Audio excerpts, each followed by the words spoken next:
Season 1, Episode 10 of the Potomac RPG Podcast. If you don't give me every magical item I want, I swear I'm gonna quit.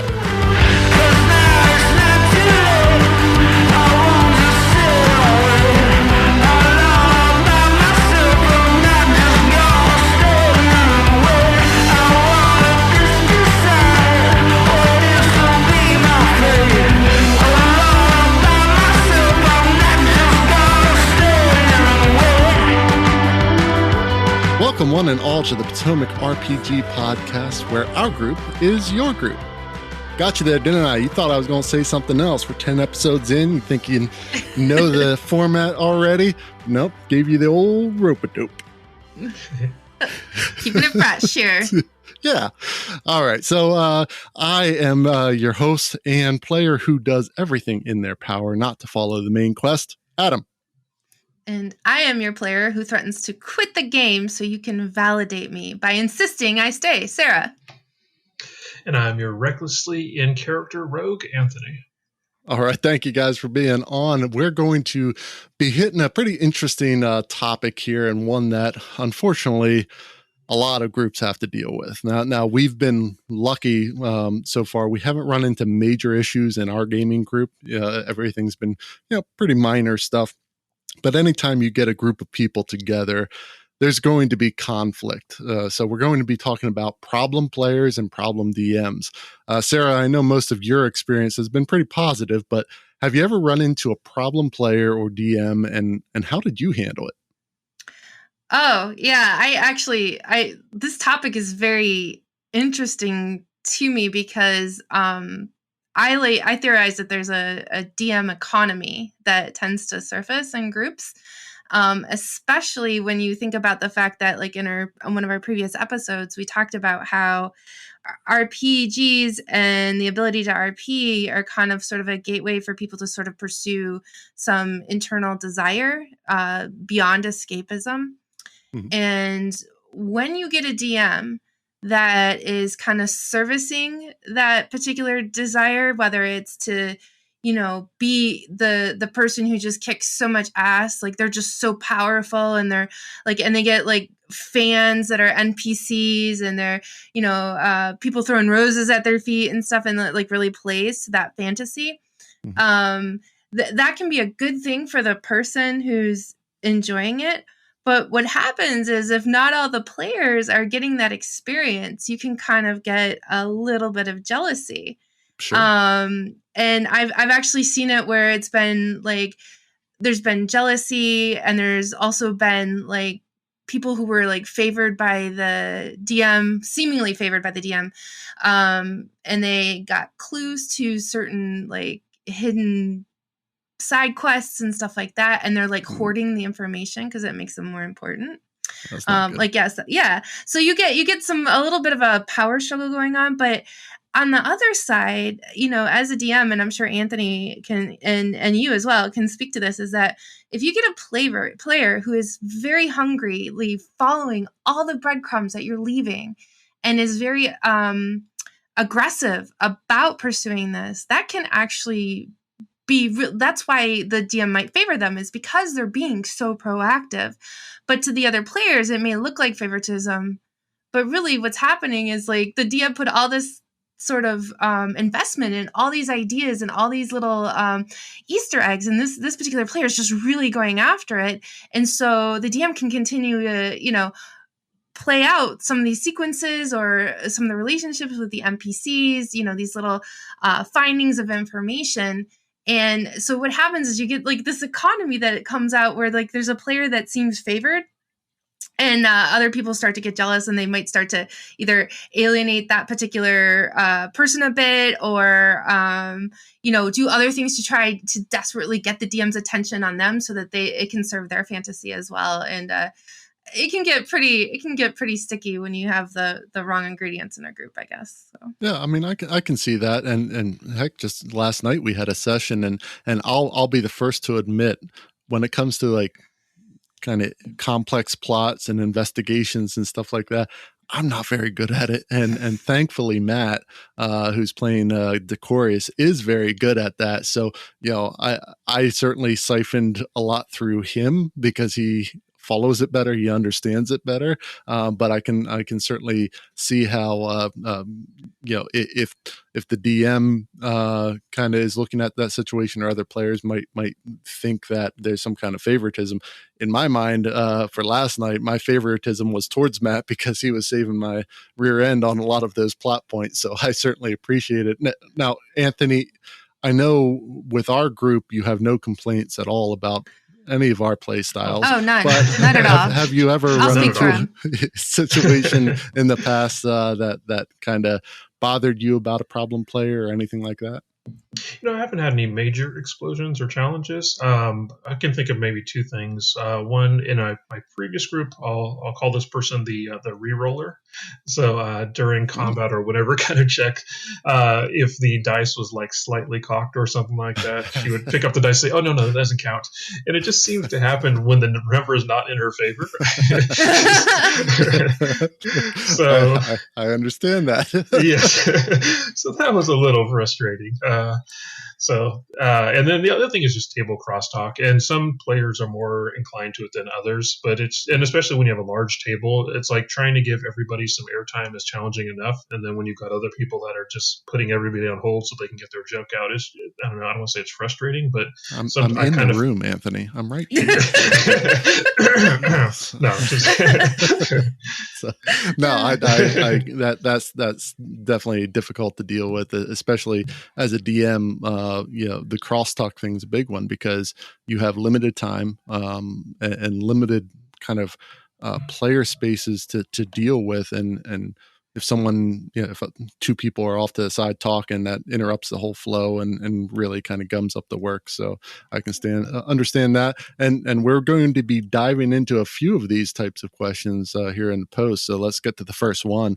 This first post comes from Reddit user Crayark, who asks, "My friends learned the hard way not to piss off the DM. My friends are just starting out at D&D, and the highest level one is level 4, and sometimes they can be a little annoying. So they were approaching a city, and one of the players said he was going to attack the other PCs over and over. So naturally, I didn't allow him to do that. Then he just kept saying that. So then I made the town that they are approaching only allow humans in. None of the PCs are human. And they still didn't get the hint. So when the guard came out and told them to F off, they kept trying to attack each other and leave others to die to the guards. Then I got pissed. I slowly added guards and knights and archers until they realized there were 11 guards in total. Keep in mind, these are 4 PCs that are mostly level 1 and 2, except one level 4. Then some of them realized what was happening, but still the one kept interrupting me in my descriptions. So then I had the guards blow a horn, and then about 10 seconds later, an adult dragon showed up that the town had tamed.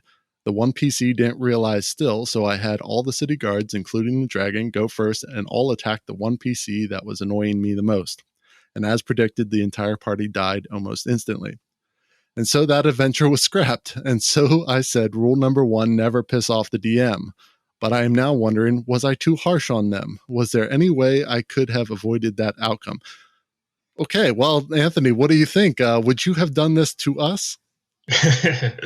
I personally don't think I would take that approach. I'm wondering if the player is not aware enough to catch subtle hints. I mean, trying to solve the scenario through like just subtly piling in more challenges. I don't know if that's really addressing it. It's almost passive aggressive to me. At least that's how it felt. Yeah.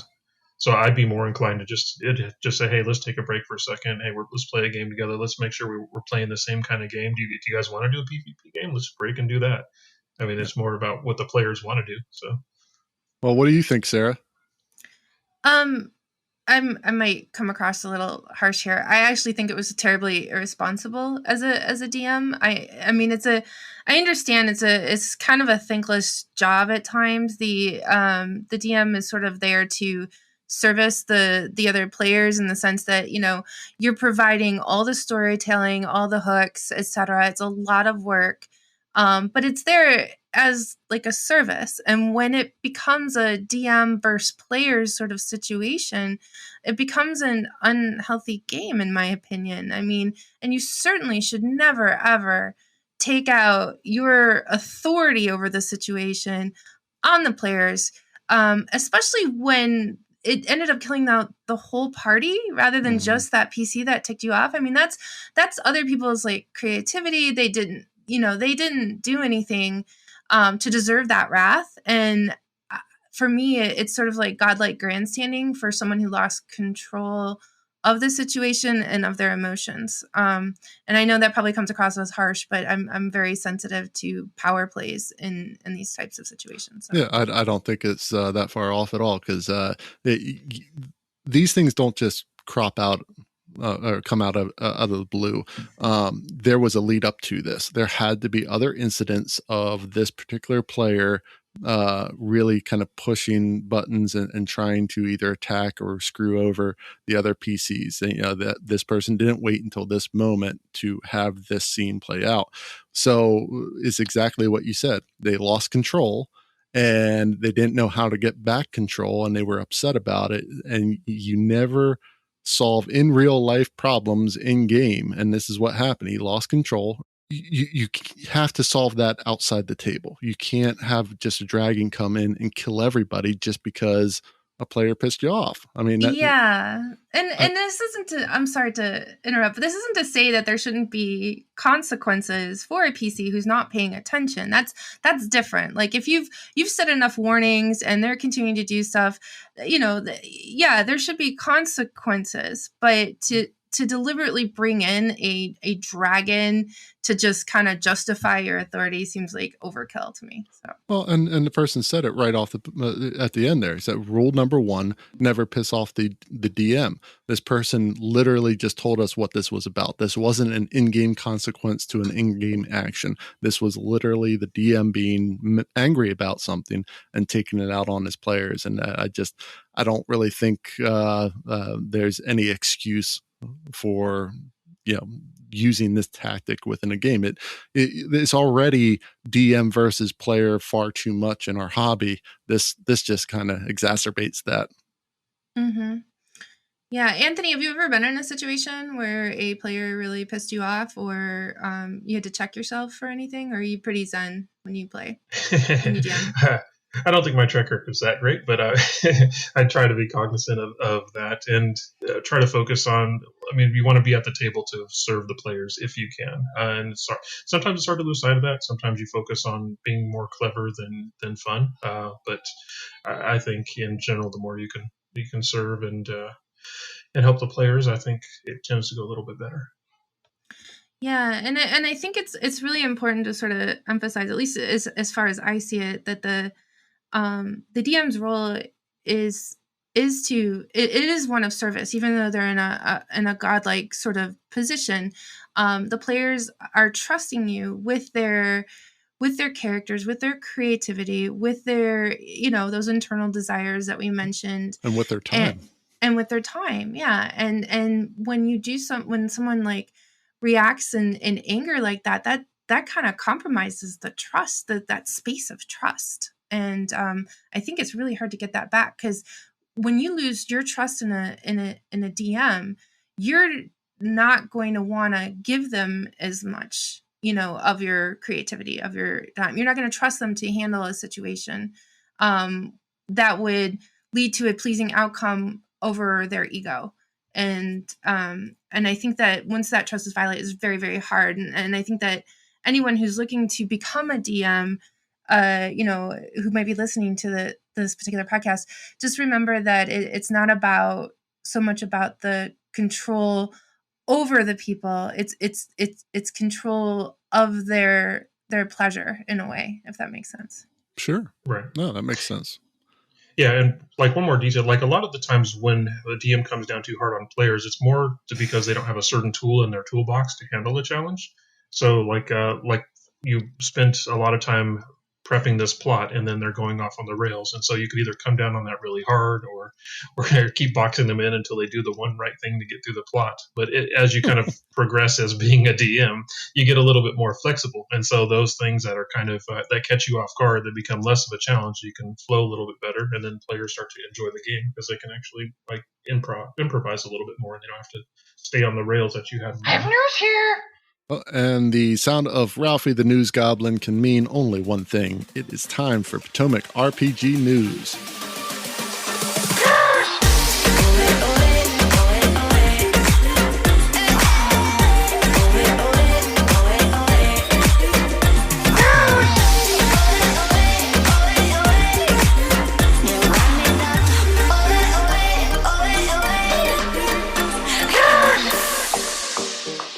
All right, so the big news this week was the Cyberpunk 2077 game demo. CD Projekt Red had a bunch of video game people give the game a test drive for several hours. So the internet this week has been hopping with first impressions and information. And man, this just keeps looking better and better. I don't know if either of you two are into video games or specifically Cyberpunk 2077, but either of you looking forward to its release this fall?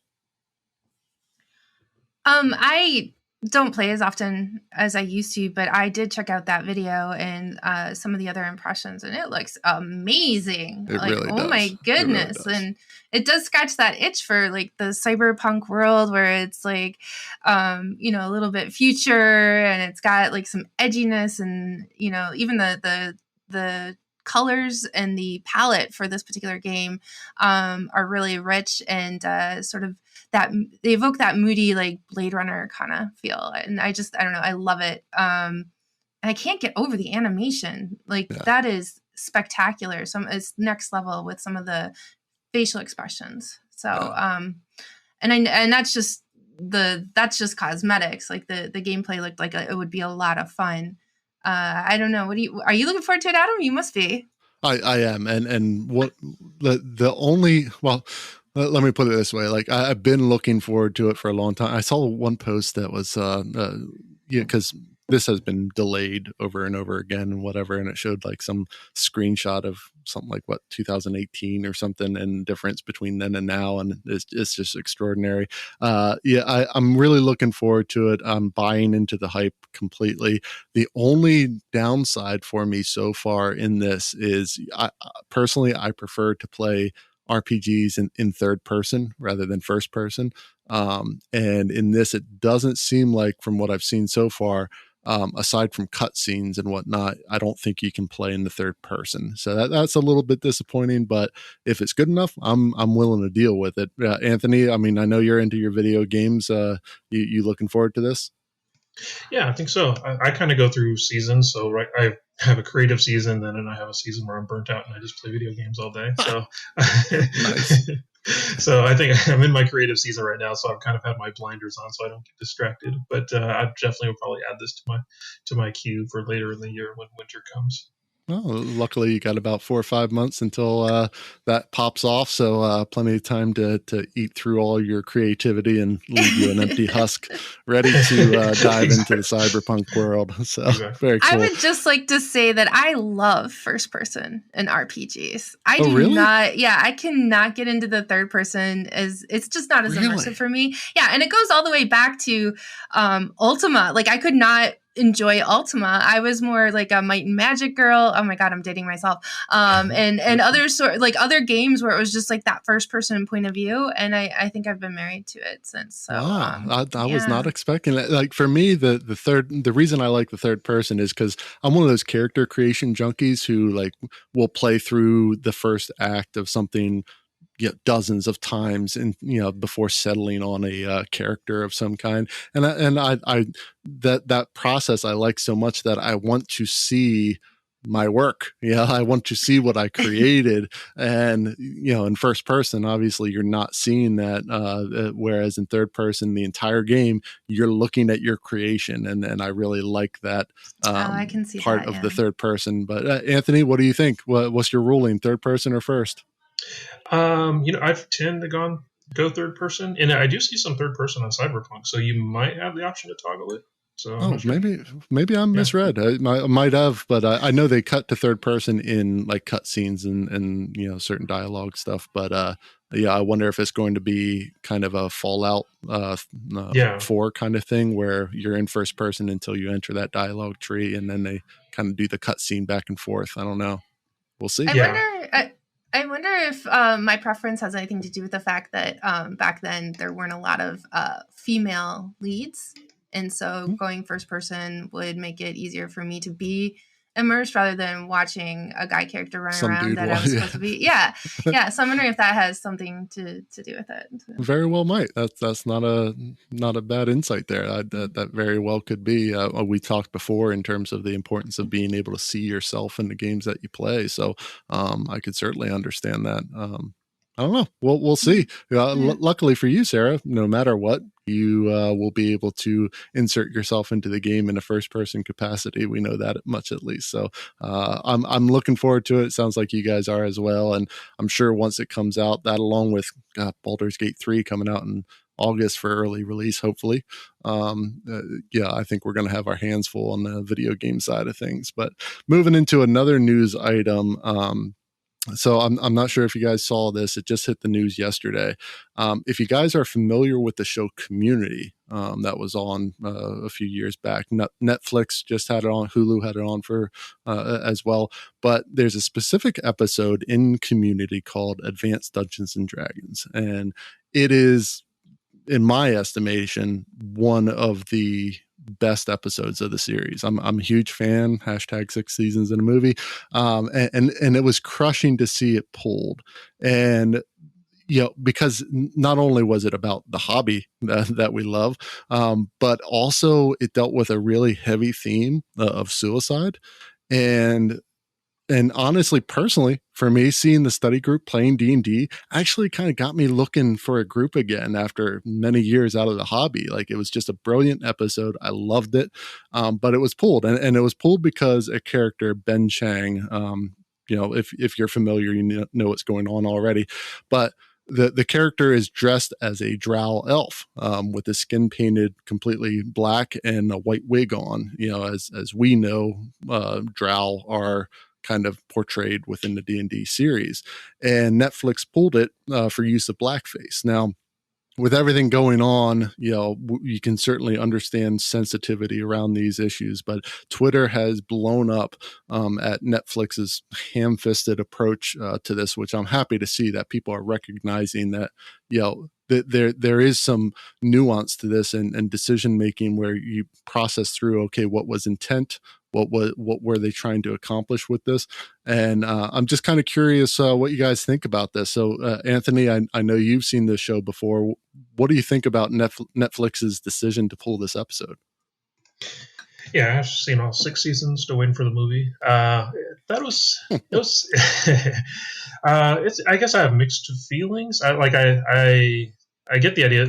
I think in a lot of cases where blackface has been pulled, some of it was just purely satire about the concept of blackface, or not even like Tropic Thunder. I guess that was kind of maybe questionable taste. I don't know. It's like, yeah, I'd say so. I don't know. It's very hard. I guess it's in the eye of the beholder. I can see Netflix just basically CYA on that kind of stuff, but I don't know. If there was an alternate way to see it, that would be helpful, but I'm still on the fence on it.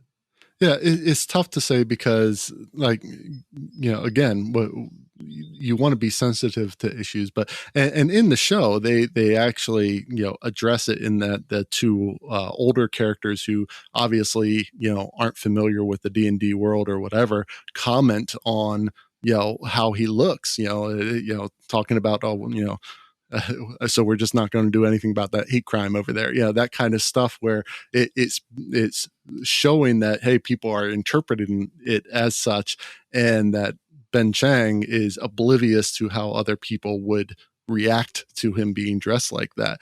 Right. But it's and to pull the entire episode as well with that deals with such a good story about a very difficult theme. I agree completely. This seems like a CYA move on Netflix's part without having any input from the people that would be affected by it. Like, Twitter has blown up, and I know you can't trust Twitter, but people from any walk of life or any background have pointed this out, like saying, look, you made a mistake here. Like, this wasn't intended as that. It was a reference to a fantasy race, and even though we're dealing with all the D&D fantasy race stuff going on right now, that wasn't the intention, and certainly wasn't what would normally be considered blackface. Now, the only thing that I've seen that kind of supports this idea is a few people talking about, hey, look, if it wasn't for media portraying this kind of stuff throughout, TV shows and whatever else, would we even know much about this? Like it keeps being thrown up into our face, but it's always done as, hey, look at this ridiculous person dressed like this. Yeah. But if they didn't do that, then it wouldn't even be much of a concept anymore. And I don't know about the validity of that, but it's true. The only time we ever see this stuff is usually when it's on a TV show or a movie trying to make fun of said thing. So is it worth presenting? For me, I think that's a really valid point, because I remember watching TV in the 80s and 70s, and there was a whole time when everyone was the shows were trying to be socially conscious and raise that. And the thing is, like, when almost every show was raising it, kind of turns it into a thing. I'm not saying it wasn't a thing before, but like I remember as a kid, like just picking up the wrong lessons just for them talking about how this is wrong. It just like puts it on the table when I didn't even. I didn't even think about it, and I was the target that was affected by it. So it's like, oh, people are doing this. I don't know. It's kind of a mixed thing. It kind of, go ahead. Oh no, I want you to finish what you're saying. Yeah, so I agree. Like sometimes just by bringing it up, you're recirculating it. So it's a tricky thing, but then you also don't want to not talk about it because that keeps it up going. So it's just, you have to have a more nuanced conversation, and our media cycle is not very nuanced right now. So if Netflix you can imagine if Netflix puts it back, you can just imagine what the headlines is. Oh, Netflix is promoting blackface. It's like, I've only seen a couple episodes of Community, and I think it's a very clever show. And just from the description of this particular episode, it sounds like it's very high concept and very thoughtfully made, right? My question would be, like, if you did not know anything about Dungeons and Dragons, would it be as clear to you what he's trying to portray? And then the other thing that I would throw out there is, I don't know that this would be a forever pull. Remember when 9/11 happened, they pulled Walk Like an Egyptian from radio stations. Like it's like there was a list of things you couldn't play, and Walk Like an Egyptian was one of them. And it's just more of the overcorrection perhaps. And maybe I suspect that if it's pointing out that it is not okay, that we might see it back, if that makes sense. Like the fact that it could be construed as a hate crime, and it's when you put things in a positive light or a funny light, but without any sort of social awareness that it gets bad. Like if you were like, Nazis are awesome, and that's your storytelling, and that's like what you leave the audience thinking, like that's not cool. But if it points out like how it is wrong, I think we have to have room for that in our creativity. I just think this is an overcorrection right now.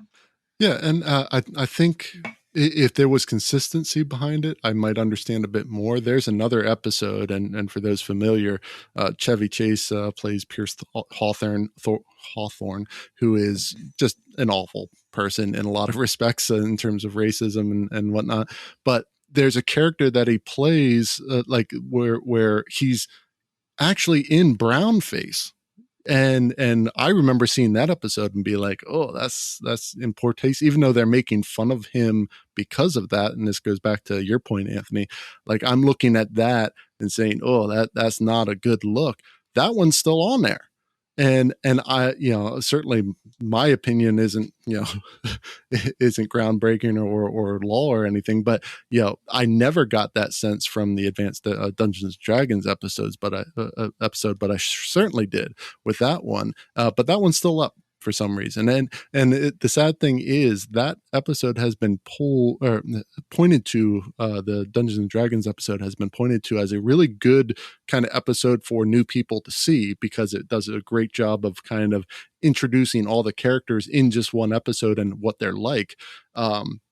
while going through this story about, suicide prevention. And it's just sad to see, hopefully, we get a bit more explanation about things. And, Sarah, maybe you're right. Maybe it's just one of those things where the times that they are now doesn't allow for that kind of nuance, and it's better just to pull this stuff off and maybe look at it again a little bit down the road. But we'll see. I just want to bring it up just because I'm such a huge fan of the show, such a huge fan of that particular episode, and we'll see what happens. But for right now, we're going to step out for a moment, but stay tuned. We'll be back right after the break.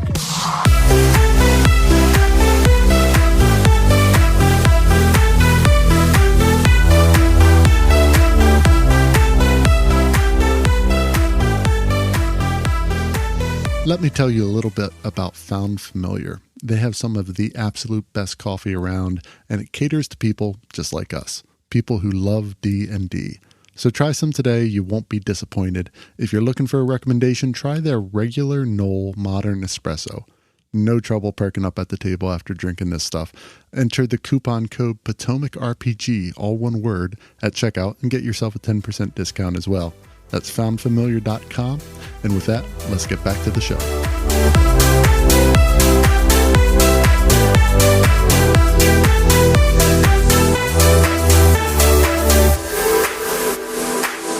All right, how about another question? This post comes from Reddit user Jandextra, who asks, I might have brought myself into a problematic relation with a cheating player. Can you please give advice? So basically, my group is playing completely online since January due to practical reasons, not driving home for hours on midnight under the week, and so on. Since I wasn't aware of cheating players in general, I trusted them from the get-go and didn't ask to visualize their checks in any way. After a while, I was quite certain that a player cheats, consistently not a single-digit result on the D20. We two talked and he denied. However, he began to roll worse, therefore normally, after the talk, for a while. After a few weeks, it was at the usual high. Since he's the one with the damage heaviest build in the group and his attacks never miss the enemies, I decided to change some battle mechanics so attack rolls from my players are basically weakened because they stomped every fight so far, and I had to give them way too deadly enemies to give them a challenge. However, I never intend to build a toxic relationship with my players. The biggest problem is, due to bad internet connection, he can't stream his dice rolls, and all online pages for shared rolls didn't work well with our game flow so far. So after changing the rules, I explained to my players that I can't and won't accuse anyone of cheating, because with no side being able to prove any statement at all, this just builds up a toxic DM-player relation. And then he suddenly rolled worse again. And it really itches me how he blatantly cheats when I don't talk about cheating for a while, since we're good friends. He's a nice player too. He rolls well. He role plays well and doesn't explicitly power build or min-max. I so desperately want to give him the benefit of the doubt, but I can't really feel comfortable with that. When I talk to him, he denies everything, but if I throw him out, everybody is well aware that I throw him out for behavior I can't prove. We have a very fresh, different player in the group. First time TTRPG for him. I can't give him the signal, rub me the wrong way, and you get kicked out. And as I said, every online roll tool I use so far, the most well-known Roll20 and so on, was heavily criticized by my players for being annoying and way too unpractical than usual dice. All of them also from our warlock who hits his attack once every blood moon. What would you do? I really feel like I maneuvered myself into a dead end where every possibility doesn't work. So, a dice cheat. Sarah, what do you think about dice cheaters? Oh wow, this is hard because I believe it. Like she or he said that they've already tried some shared space for rolling, and that just wasn't working. Because that would have been my first thing. Like Anthony set up, was it Avre and Discord, and we could use that as a. Yeah. And it would pull in our stats too. So we could, be like, oh yeah, this is what it is. And everyone could see that. Without a shared space, she does not have a solution. I don't even know how you'd address it. I love the consideration of, you don't want to send the wrong message to the new player, but you also don't want a player who is perhaps hungry for glory that they feel the need to cheat. Like my problem is with this player. I just don't know. You can't prove it. But you also end up making the entire game sort of like lopsided because they're cheating, and it's really hard to DM for that. Unless she's going to do the rolling for them, I'm not sure how else to check it. What do you think, Anthony? What would you do?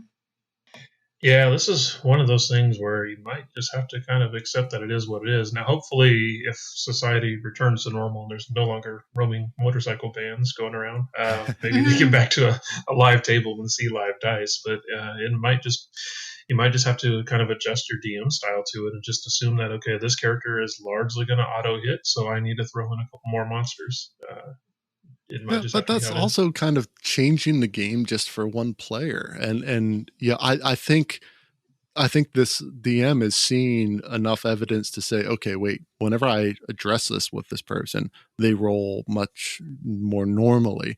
But then after a little bit, it goes back to these super high rolls. I mean, it just probability standards say that you can't just roll over 10, constantly well, I don't know what the probability is. Matt and Ben would probably know better than me, but you're going to roll bad once in a while. And when that doesn't happen, repeatedly, and he's seeing this pattern, I don't think it's out of his, realm to address it in one way or another. And I'm not buying there's no good online roller. I mean, that to me, it doesn't make sense. Like we do it in Slack sometimes, and we make fun of DiceBot and all that, for how horrible it is. But there's plenty of online shared space rollers that don't take up any internet bandwidth, and it doesn't make sense to me that you can't find an option there. And if it messes up the flow, like it says in the post, it messes with the game flow.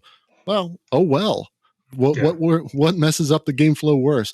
Having to check another page for a dice roll, or having to redo all of your encounters because this person is cheating? Yeah.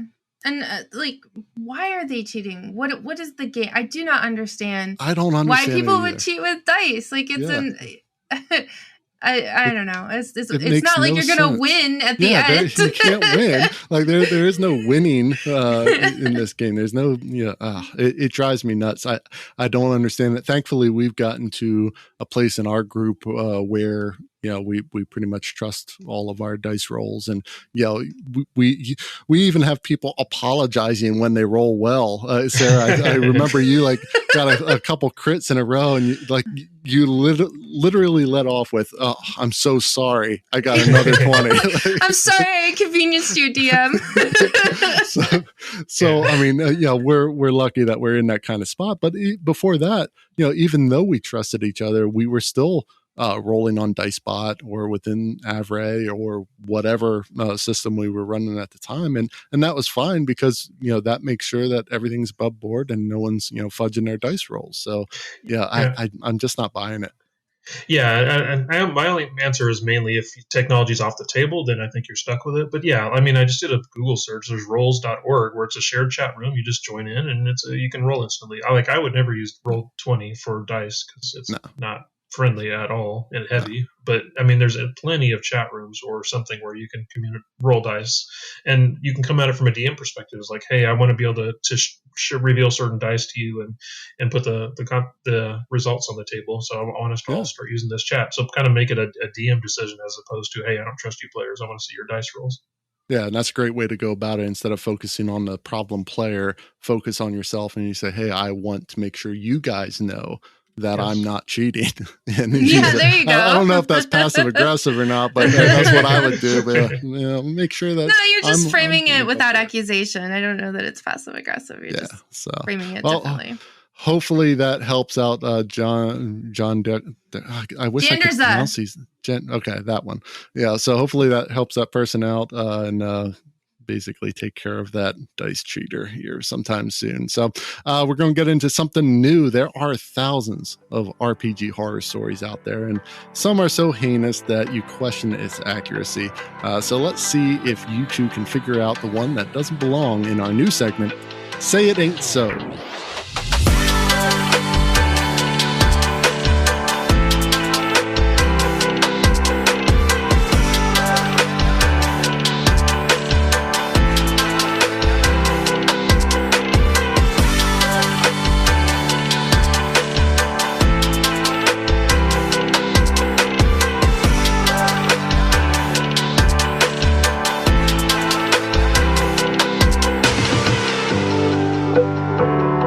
Welcome to Say It Ain't So, where we see if our two guests can spot the one that doesn't belong. Here's how it's going to work.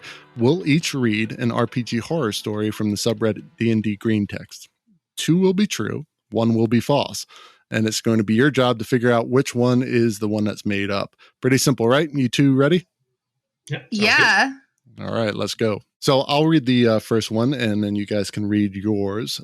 So number 1, running Adventurers League game. Young guy asks if he can join. I say sure. I ask about his character. He wants to play a bard. I take a look at his character sheet. Everything edgy, but used to seeing that. We start playing. Bard says nothing for first 10 minutes. Another player at table asks him a question directly. Bard lets loose insanely loud, high-pitched scream like he's being stabbed in the nuts. Table is shocked and quiet. Also get odd looks from table at other side of the room. I keep going despite awkwardness. Bard does same loud scream again. Other player asks what the F he's doing. Player says he is haunted by spirits and can only speak with the screams of death. Should have stopped there, but kept going. After a couple more screams, I finally kick from table. Player throws fit, saying I don't know what the F I'm doing, and complains to the store owner. Store owner knows me, backs me up, and sends guy on his way. Player kicks over a chair as he walks out, shouting how we're playing the game wrong. Still have good session after dude left. So that's number 1. Sarah, you got number 2? Oh my gosh. Okay, so running an Adventurers League game. Dude arrives wanting to join. Ask him if he has a character in mind. He tells me yes. I asked to see his character sheet. He hands it to me, and from first inspection, it seemed all right. Guy wanted to lay a tiefling sorcerer with a noble background. A tiefling sorcerer with a noble background. Name was Sebastian Michaelis. But then it all started to go awry when I saw his stats. Natural 20 in all stats. The character was level 3. A movement speed of 100 meters. What? No weapons. Instead used bare hands, which did 3d20s and had a plus 12 to hit. It was at this point where I was just reading to see how effing ridiculous it can get. His HP was 800, had 500 meters of true sight, knew every language, was a shapeshifter, resistance to everything, and then I noticed he had a picture taped on the back of the sheet. Curiosity made me flip that shit over to see what it was, and there, taped on the back of the sheet, was a lewd picture of Sebastian from Black Butler. It was at this point where I started to break down laughing. Once I got my stuff together, I told the guy that he would need to rework all his stats in order to play. He got butthurt, told me that I'm a shitty DM, told me to go F myself, and then left. I'm still laughing at the absurdity of it. Wow. All right. Anthony, bring it home. Number 3. All right. Number 3. DM for Adventurers League. Organizer asked if I had room for one more, so I cautiously agreed, and I brought over a guy in his 20s who seemed normal enough, except for he was wearing cat ears. I asked the guy what he wanted to play, and he told me a Tabaxi Rogue. Get his character sheet, and quickly noticed he was dripping with edge. Hey, there's nothing wrong with edge. I'm offended. Orphan, bloodlust, affinity for blades, wearing all black. Name was Xander, Bloodclaw, etc. Thought to myself, not too bad. Thought to myself, it wouldn't be too bad, and accepted his character. Luckily, everyone was in a tavern. I tell the group there's over in the dark corner, they notice a dark creature clad in black clothes when the players decide to approach him. And as the player introduces himself and asks the strange cat his name. It was at this point stuff went from normal to edgelord cringe in a level I've never seen before. The guy looked the players in the eye and in a high-pitched voice said, "My name is Xandril Bloodquaw. I am looking for the man who killed my parents." to either confusion or my brain short-circuiting, I fell silent. As we continued this session, he continued saying very edgy stuff the whole entire time. Once the session was over, I asked him why he was talking like that, and he said, "That's how Tabaxi speak." Wow. Okay, well, You two have 3 to choose from. So out of those 3 horror stories, Sarah, let's go to you first. Which one do you think is the one that was made up? Oh my God, I got tears in my eyes. Hey, Anthony, could you read what he said? I just want to hear you do that voice again. Let's hear it one more time. Let's try. My name is Andrew Bloodquaw. I was looking for the man who killed my parents. Oh my God, that is funny. I actually think mine might be the one that's false. It's like it makes the most sense out of everything. All right, so you're going with number 2 with the Sebastian from Black Butler being the false one. Yes.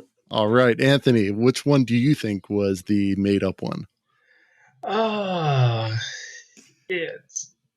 want to believe that no one would come to a table with like hit points set to 4,000 or whatever. So I'm going to have to say that's the fake one. All right. Well, the answer is number 1. Mine was the fake one. The other 2 were completely true and posted on D&D Green Text. So, wow. Wow. Those are true. There was a Tabaxi rogue speaking in, I think you say it, Owo? Owo? Is that how you say it? I don't follow. Yes, I don't know. And then the Sebastian with the 800 I guess points. it was really nuanced and detailed now that I think about it. And a bard screaming with the, what is it, the spirits of the screams of their death. Yeah. Their death, yeah. He could only communicate by screaming and death pain. Did you make that up? Because that's hysterical. I just made it up. So, well, thank you guys. That was fun. I like that. That's a good little segment there. You have to keep that in. I think I will. So let's get into the last post of the week. And this post comes from Reddit user Menacing Scone, who asks, I have a friend who is running her character very manic, just hyper and kind of random. And it's really messing up the tone and I and the others players are going for. I don't know how to address it, especially since she's a DM and should know better. Any suggestions on how to address this? Now, Anthony, not sure about this one. There's not a ton of information to go off of, but in terms of a player who's acting in a very unusual way that's messing up the flow, what do you think can be done? That's interesting. I did notice that DMs tend to be worse players than other players, and it's probably speaking from experience. I want to say it's probably because they're bored to some degree. It's not that they're bored with the adventure. It's just that, like, when you're a DM, you get used to running a whole bunch of NPCs and coming up with different personalities, and you can just do all sorts of wacky stuff. And when you're locked into one player, it's like, I've got to make this more interesting for myself. So maybe that might be something to look at, is there some way to pull in this character that doesn't break the rules of the game, because everyone kind of has to agree that we're playing a game. There, you have to be adventurers. Otherwise, just leave this crazy person behind and go off on your business. I mean, there's no reason to pull in a stranger if they're not helping the adventure. Yeah, but maybe see if we can. That's interesting. I hadn't considered the kind of DM MO, because you're constantly creating and changing and introducing new elements, and then as a player, rather than lateral creativity, it's more vertical. It's like gaining depth, and that's a whole different mindset in terms of creativity, going deep rather than wide. So Sarah, what do you think? Yeah, I think I'd agree with that, and especially with the insight that Anthony provided about how maybe when you're used to DMing, you have your mind going in different directions. And I think that, it's a different mindset. And I wonder, there's a couple of other things too. I wonder if for her, this particular person, the DM that's the player right now, if she sees conflict as driving things and is trying to drive things in her own way. So it's not that she's being annoying on purpose. It's more like she's trying to make it eventful within her realm of control. Or the other thing could be that there might be a little bit of rivalry there that's popping up, where like the whether subconsciously or not, she might be trying to thwart the other DM in a way. Oh, 'Cause underhanded. yeah, well, I mean, it's just like I would do this better, et cetera, et cetera. So, and they're not really as committed to it because maybe they don't approve. Like it goes back to what I said about trust. Like if that particular player doesn't see her DM as being responsible enough or good enough to trust her creativity with, she might not be as immersed in this character. It might just be creating like a throwaway character that will agitate and provide her at least some fun while she participates. So those are just two theories. So yeah, I think when it comes to addressing it, and most problems that you run into either with a DM or a player, the most common advice given is, look, you have to sit down and have a conversation with this person and figure out what's going on. Yeah, it's not something to be addressed at the table. It's not something to be addressed within the game. Sit down with that person, have an adult conversation. But that's certainly good insight as to why this might be occurring. But when it comes down to it, that means pulling her aside and saying, hey, you're all over the place here and it's really messing up the flow. Is there a purpose behind what you're doing? And if so, can we make that a bit more known or part of the story instead of us trying to react to the random stuff that you're doing? Because we all are playing this game and we all want to have fun, and seeing what she has to say. And especially, like she said, as a DM, how difficult it is to run a game. And especially if you hear that, hey, you're making the game harder for another DM, there has to be some empathy there, don't you think? Mm-hmm. Yeah, I would hope so.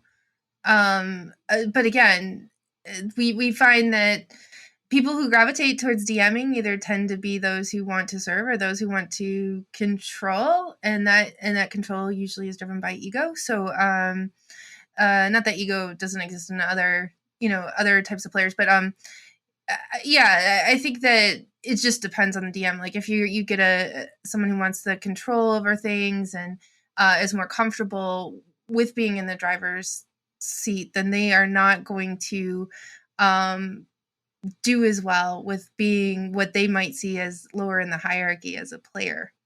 If that makes sense. Yeah, I mean, that's kind of just how you view the DM player relationship. Now, Anthony, you have a tendency to DM more than play. Like what's your kind of viewpoint in terms of the types of DMs and how they might be approaching that role?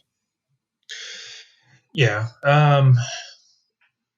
Yeah, I guess like when you're DM as a player, yeah, I think you do have to focus on drilling more into the character. So I think a lot of times, and this probably goes for just about everybody, when you start a new character, you tend to not know what that character is about, and so sometimes it takes several sessions. And I don't know how long they've been playing, but sometimes it takes 5 or 6 sessions to really decide, okay, this thing that I initially was going to set off on, maybe I'm going to change the direction because now I actually kind of see where to go with it.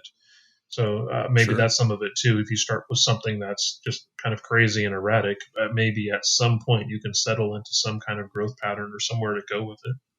And maybe it's not only a difference in terms of creative styles, but also kind of where in the timeline it takes place. Because DMs, and it's kind of weird to think about it, but they're a bit more proactive in terms of they're trying to predict what's happening in the future and change things accordingly, whereas a player is reacting to the scenario in front of them, and that's how the player's kind of trajectory changes. So moving from the DM role to the player role, maybe it's a matter of, and maybe why they're seeing this random thing is maybe that player's still in DM mode trying to predict what's going to happen, and therefore altering her character to try to fit the story rather than allowing the story to affect the character. Yeah, that's a great point. In fact, Menacing Stone might want to talk to this particular DM player and be like, look, I'd like to help your character grow. Can you give me some let's talk about ideas for, maybe your relationships and background and knives, as we call them in our group, and stuff that can be surfaced that'll be more interesting for your character. So it kind of invites a collaborative sort of way to resolve things without hitting it on the nose that she's a problem. Yeah, and I like that. Anthony, you've used that in the past with character knives, giving certain kind of highlights of a player's character that then the DM can kind of introduce here and there to build that narrative. I think that's a good approach for this person is to get their knives. That way the DM can kind of prepare for that, and the actions of that player are a bit more consistent and understandable. So, well, that's going to do it for us this week. Hopefully, Menacing Stone or Scone that gives you some assistance there. But for us, we're going to wrap this thing up. Remember, if you want to send in your questions or anything you find on the internet, you can send them to questions@potomacrpg.com. If you'd like to support the Potomac RPG podcast, you can find us on coffee.com/PotomacRPG. And lastly, you can follow us at Potomac_RPG on Twitter and at Potomac RPG, all one word, on Instagram and YouTube. Thanks for being on today, Sarah and Anthony. Really appreciate it. And thank you to the rest of the Potomac RPG crew. And of course, all of our listeners out there. So for the Potomac RPG podcast, I'm Adam. I'm Sarah. And I'm Anthony. Till next time, keep those dice rolling, keep those stories coming, and never stop playing. One of these days.